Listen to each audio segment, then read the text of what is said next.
నమస్కారం. కొప్పరపు కవుల గురించి మనం చెప్పుకుంటూనే ఉన్నాం. కొప్పరపు కవులు పెద్దాయన 1885లో పుట్టారు.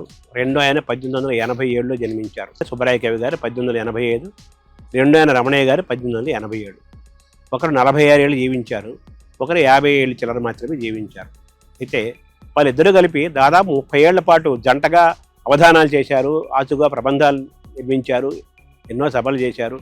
మొత్తం దేశమంతా తిరిగారు. ఆ కాలంలోనే గుర్రబండ్ల పైన, రైళ్లల్లో, అనేక మార్గాల్లో వెళ్ళి అన్ని సంస్థానాల్లో, పల్లెల్లో, పట్టణాల్లో, మహానగరాల్లో వారి అవధాన సరస్వతిని ఊరేగించారు. వాళ్ళు జంట కవులు 30 ఏళ్ల పాటు. వాళ్ళు చెప్పిన పద్యాలు మొత్తం ఎన్ని ఉంటాయో తెలుసా? ఆశ్చర్యపోతాం. 1916కే వాళ్ళు ఆసువుగా చెప్పిన పద్యాల సంఖ్య 3 లక్షలు ఉంటాయని లక్కవరం జమీందారు రాజా మంత్రిపగడ భుజంగరావు బహద్దూరు ఆధునిక కవి జీవితంలో అనే పుస్తకంలో రాశారు. ఆ తర్వాత కూడా వాళ్ళు దాదాపు 10 ఏళ్ల పైన, 12 ఏళ్ల పైన వాళ్ళు ఇద్దరు కలిపి జంటగా చెప్పారు. ఎన్నో పద్యాలు చెప్పారు, ఎన్నో అవధానాలు చేశారు.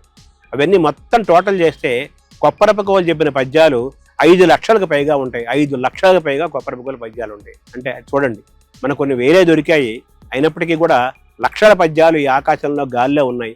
ఏదో రోజు అవి దొరకకపోవు. వాళ్ళ ఇంట్లో పద్యాల గోతాలు ఉండేవి, గోతాల కొద్దీ పద్యాలు ఉండేవి. ఆ గోతాల్లో ప్రబంధాలు, కావ్యాలు, శతకాలు, ఖండకావ్యాలు ఎన్నున్నాయో మనకు తెలియదు. ప్రకృతి వైపరీత్యాల వల్ల, అనేక కారణాల వల్ల అవన్నీ లభ్యం అవట్లేదు. వాళ్ళ సంతానం చిన్నపిల్లలు కావటం, చిన్న వయసులో వెళ్ళిపోవటం వల్ల, అనేక కారణాల వల్ల, ప్రకృతి వైపరీత్యాల వల్ల వాళ్ళ సాహిత్యం అంతా కనుమరుగైపోయింది. కొన్ని వందల పద్యాలు, కొన్ని శతావధానాలు, కొన్ని కావ్య పద్యాలు, కొన్ని శతక పద్యాలు, సమకాలీకులు చెప్పిన కొన్ని ప్రశంసా పద్యాలు, అంటే వాళ్ళ సభల్లో ప్రత్యక్షంగా పాల్గొన్న వారు చెప్పిన మహాకవులు, మహాపండితులు, మహనీయులు చెప్పిన పద్యాలు, శ్లోకాలు అవన్నీ కూడా అందుబాటులో ఉన్నాయి.